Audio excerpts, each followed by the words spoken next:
This is our homemade crispy bitter gourd coated with salted egg. Yep, let's try.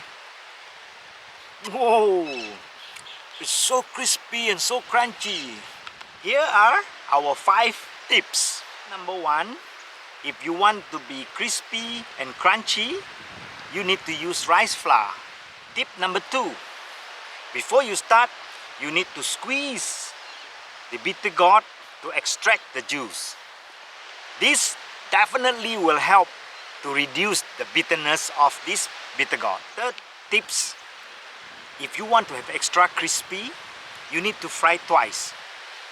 First with medium heat, then you follow by a high heat. Tip number 4, if you want to have easy and tastier, you buy this. It's the salted egg powder, which you can buy from any supermarket. All you need is just sprinkle in your bitter gourd.